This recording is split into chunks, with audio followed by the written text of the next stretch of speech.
नमस्कार साथियों, स्वागत है आपका अपने YouTube चैनल शशि वाणी पर। शास्त्रों में बताया गया है कि सत्यनारायण व्रत कथा का पाठ करने से व्यक्ति को 1000 यज्ञ के बराबर पुण्य फल की प्राप्ति होती है और सुख समृद्धि का वास होता है और भगवान विष्णु की कृपा बनी रहती है। सत्यनारायण व्रत का पहला अध्याय। एक समय की बात है, नैमिषारण्य तीर्थ में शौनक आदि 88,000 ऋषियों ने श्री सूत जी से पूछा, हे प्रभु, इस कलयुग में वेद विद्या रहित मनुष्यों को प्रभु भक्ति किस प्रकार मिलेगी और उनका उद्धार कैसे होगा। हे मुनिश्रेष्ठ, आप कोई ऐसा व्रत बताइए जिससे थोड़े समय में ही पुण्य प्राप्त हो और मनवांछित फल मिल सके। इस प्रकार की कथा सुनने की हमारी इच्छा है।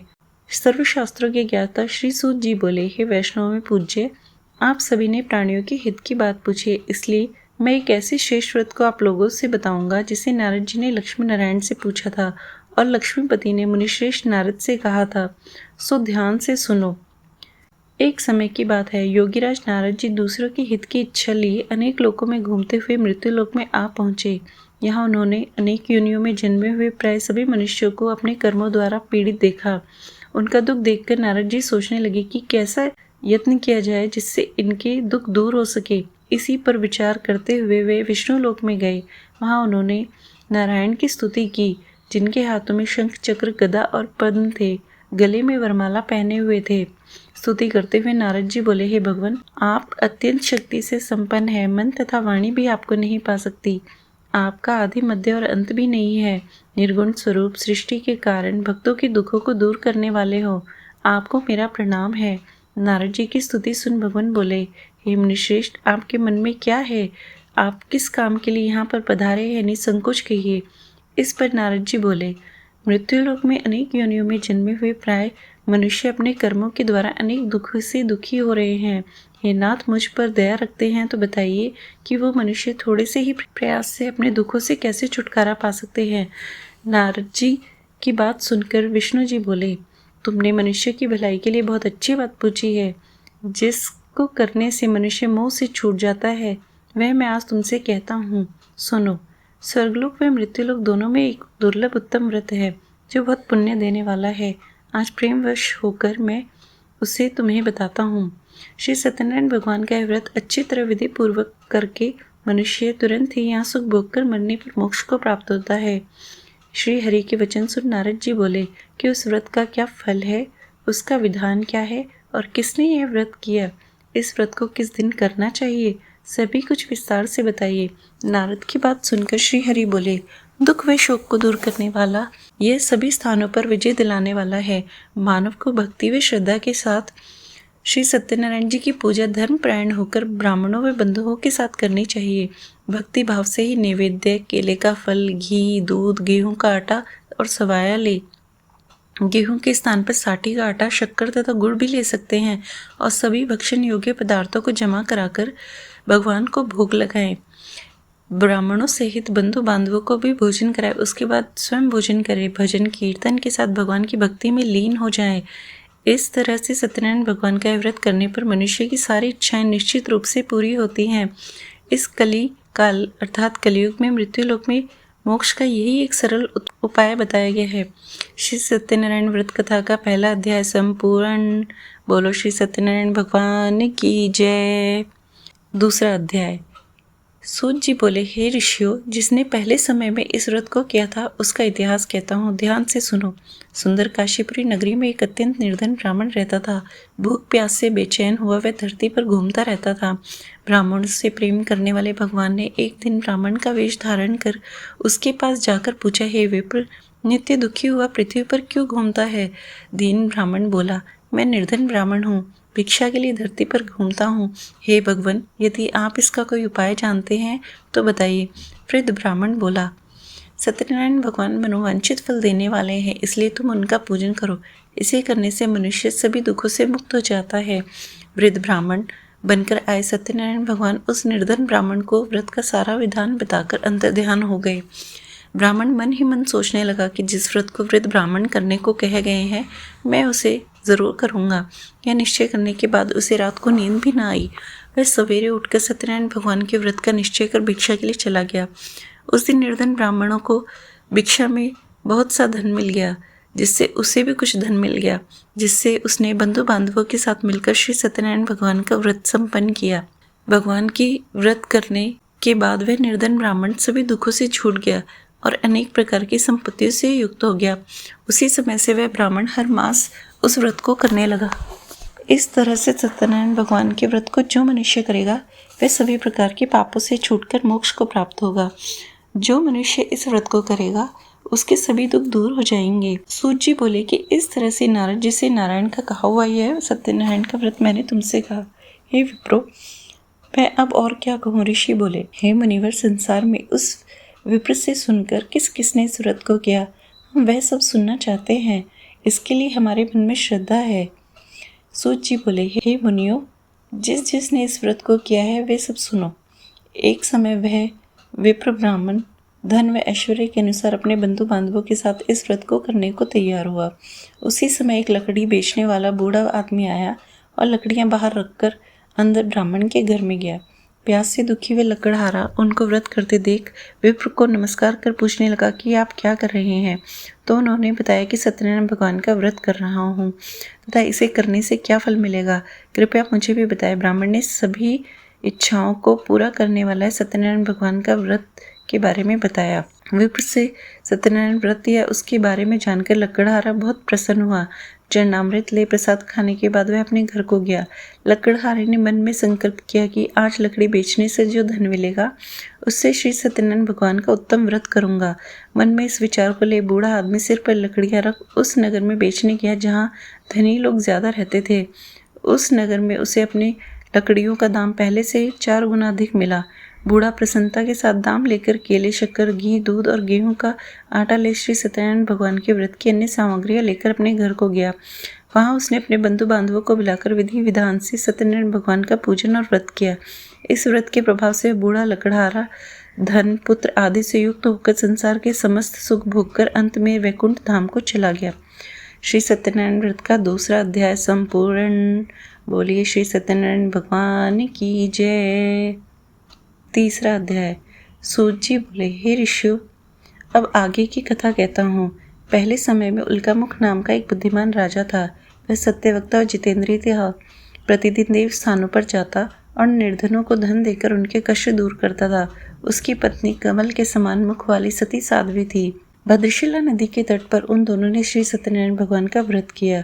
उसी समय साधु नाम का एक वैश्य आया। उसके पास व्यापार करने के लिए बहुत सा धन भी था। राजा को व्रत करते देखकर वह विनय के साथ पूछने लगा कि हे राजन, भक्ति भाव से पूर्ण होकर आप यह क्या कर रहे हैं? मेरी भी सुनने की इच्छा है, आप मुझे भी बताइए। राजा बोला, हे साधु, अपने बंधु बांधवों के साथ पुत्र आदि की प्राप्ति के लिए महाशक्तिमान सत्यनारायण भगवान का व्रत व पूजन कर रहा हूँ। राजा के वचन सुन साधु आदर से बोला, हे राजन, मुझे इस व्रत का सारा विधान कहिए, मैं भी इस व्रत को करूँगा। मेरे भी कोई संतान नहीं है, निश्चित रूप से इस व्रत को करने के बाद होगी। राजा से व्रत का सारा विधान सुन व्यापार से निवृत्त हो वह अपने घर को गया। साधु वैश्य ने अपनी पत्नी को संतान देने वाले इस व्रत का वर्णन कह सुनाया और कहा कि जब मेरी संतान होगी तब मैं इस व्रत को करूँगा। साधु ने इस तरह के वचन अपनी पत्नी लीलावती से कहे। एक दिन लीलावती पति के साथ आनंदित हो सांसारिक धर्म में प्रवृत्त होकर सत्यनारायण भगवान की कृपा से गर्भवती हो गई। 10वें महीने में उसके गर्भ से एक सुंदर कन्या का जन्म हुआ। दिनों दिन वह इस तरह बढ़ने लगी जैसे शुक्ल पक्ष का चंद्रमा बढ़ता है। माता पिता ने अपनी कन्या का नाम कलावती रखा। एक दिन लीलावती ने मीठे शब्दों में अपने पति को याद दिलाया कि आपने सत्यनारायण भगवान के व्रत का जो संकल्प किया था उसे करने का समय आ गया है, आप उसे करिए। साधु बोला कि हे प्रिय, इस व्रत को मैं इसके विवाह पर करूंगा। इस प्रकार अपनी पत्नी को आश्वासन देकर वह नगर को चला गया। कलावती पिता के घर में रहकर विद्या को प्राप्त हो रही थी। साधु ने एक बार नगर में अपनी कन्या को सखियों के साथ देखा तो तुरंत ही दूत को बुलाया और कहा कि मेरी कन्या के लिए कोई सुयोग्य वर ढूंढ कर लाओ। साधु की बात सुनकर दूत कंचन नगर में पहुंचे और वहां देखभाल कर लड़की के लिए कोई सुयोग्य वणिक पुत्र को ले आए। सुयोग्य लड़के को देखकर साधु ने बंधु बांधवों को बुलाकर अपनी पुत्री का विवाह उसके साथ कर दिया। लेकिन दुर्भाग्य के वश वह साधु ने अभी भी श्री सत्यनारायण भगवान का व्रत नहीं किया। इस पर भगवान क्रोधित हो गए और उन्हें श्राप दिया कि वह उन्हें बहुत अत्यधिक दुख मिले। अपने कार्य में कुशल साधु बनिया जमाई को लेकर समुद्र के पास स्थित रतनसारपुर नगर में गया। वहां जाकर ससुर दामाद दोनों व्यापार करने लगे। एक दिन भगवान सत्यनारायण की माया से एक चोर राजा का धन चुराकर भाग रहा था। उसने राजा के सिपाहियों को अपना पीछा करता हुआ देखा तो सारा धन वहीं ससुर जमाई के पास छिपा दिया जहाँ वे ठहरे थे। राजा के सिपाहियों ने साधु वैश्य के पास जा राजा का धन पड़ा हुआ देखा तो वह उन दोनों को बंधक बनाकर ले गए और कहा कि राजन, हम इन 2 चोरों को पकड़कर लाए हैं, आप आज्ञा दें कि क्या कार्रवाई होगी। राजा की आज्ञा से उन दोनों को कठिन कारावास में डाल दिया गया और उनका सारा धन भी छीन लिया। श्री सत्यनारायण भगवान के श्राप से साधु की पत्नी भी घर पर बहुत दुखी हुई। घर में जो धन रखा था उसे भी चोर चुरा कर ले गए। शारीरिक व मानसिक पीड़ा व भूख प्यास से अति दुखित हो अन्न की चिंता में कलावती के ब्राह्मण के घर गई। वहाँ उसने श्री सत्यनारायण भगवान का व्रत होते हुए देखा। फिर कथा भी सुनी और प्रसाद ग्रहण कर वे रात को घर वापस आई। माता के कलावती से प्रश्न किया कि हे पुत्री, अब तक तुम कहाँ थी व तेरे मन में क्या है। कलावती ने अपनी माता से कहा, हे माँ, मैंने एक ब्राह्मण के घर में श्री सत्यनारायण भगवान का व्रत करते हुए देखा है। कन्या के वचन सुन लीलावती भगवान के पूजन की तैयारी करने लगी और लीलावती ने परिवार व बंधुओं सहित सत्यनारायण भगवान का पूजन किया और उनसे वर मांगा कि मेरे पति और जमाई शीघ्र घर आ जाए। साथ ही यह भी प्रार्थना की कि हम सबका अपराध क्षमा करे। सत्यनारायण भगवान इस व्रत से संतुष्ट हो गए और राजा चंद्रकेतु को सपने में दर्शन दे कहा, हे राजन, तुम उन दोनों वैश्यों को छोड़ दो और उनका जो भी धन तुमने लिया है वह उन्हें वापस कर दो, नहीं तो मैं तुम्हारा सब कुछ नष्ट कर दूंगा। राजा को यह सब कहकर वह अंतर्ध्यान हो गए। प्रातःकाल राजा ने यह सपना सभा में सुनाया। फिर बोले कि दोनों वणिक पुत्रों को कैद से मुक्त कर दो और सभा में लेकर आओ। दोनों ने आते ही राजा को प्रणाम किया। राजा मीठी वाणी में बोला, हे महानुभावों, भाग्यवश ऐसा कठिन तुम्हें दुख प्राप्त हुआ है, लेकिन अब तुम्हें कोई भय नहीं है। उन दोनों को राजा ने नए वस्त्र आभूषण भी पहनाए। जितना धन उनसे लिया था उनका दुगना धन वापस उन्हें कर दिया। दोनों वैश्य अपने घर को चल दिए। श्री सत्यनारायण व्रत कथा का 3रा अध्याय संपूर्ण। बोलो श्री सत्यनारायण भगवान की जय। 4था अध्याय। सूत जी बोले, वैश्य ने मंगलाचार करके यात्रा आरंभ की और अपने नगर को चल दिए। उनके थोड़ी दूर जाने पर एक दंडी वेशधारी श्री सत्यनारायण जी ने उनसे पूछा, हे साधु, तेरी नाव में क्या है। मानिक वणिक हंसता हुआ बोला, हे दंडी, आप क्यों पूछते हो? क्या धन लेने की इच्छा है? मेरी नाव में तो बेल और पत्ते भरे हुए हैं। वैश्य के कठोर वचन सुन भगवान बोले, तुम्हारा वचन सत्य हो। दंडी ऐसे वचन कहे वहां से दूर चला गया। कुछ दूर जाकर समुद्र किनारे बैठ गया। दंडी के जाने के बाद साधु वैश्य ने नित्य क्रिया की बाद नाव को ऊंची उठा देखकर अचंबा किया और नाव में बेलपत्ते देखकर वह मूर्छित होकर जमीन पर गिर पड़ा। मूर्छा खुलने पर वह अत्यंत शोक में डूब गया और उसका दामाद बोला कि आप शोक न करें, यह सब दंडी का ही श्राप है, इसलिए हमें उन्हीं की शरण में चलना चाहिए, तभी हमारी मनोकामना पूर्ण होगी।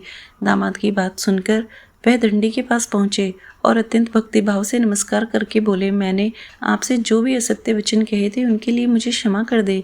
ऐसा कहकर महान शोकातुर हो रोने लगे तथा दंडी भगवान बोले, हे वणिक पुत्र, मेरी आज्ञा से बार बार तुम्हें दुख प्राप्त हुआ है, तो मेरी पूजा से विमुख हुआ। साधु बोला, हे भगवान, आपकी माया से ब्रह्मा आदि देवता भी आपके रूप को नहीं जानते, तो मैं अज्ञानी कैसे जा सकता हूँ। आप प्रसन्न हो जाइए, अब मैं सामर्थ्य के अनुसार आपकी पूजा करूँगा। मेरी रक्षा करें और पहले के समान ही नौका में धन भर दें। साधु वैश्य के भक्तिपूर्वक वचन सुनकर भगवान प्रसन्न हो गए और उन्हें वरदान देकर अंतर्ध्यान हुए। ससुर जमाई जब नाव पर गए तो नाव धन से भरी हुई थी। फिर वही अपने अन्य साथियों के साथ सत्यनारायण भगवान का पूजन कर अपने नगर को चल दिए। जब नगर के नज़दीक पहुंचे तो दूत को घर पर खबर करने के लिए भेज दिया। दूत साधु की पत्नी को प्रणाम कर कहने लगा, मालिक अपने दामाद से नगर के निकट आ गए हैं।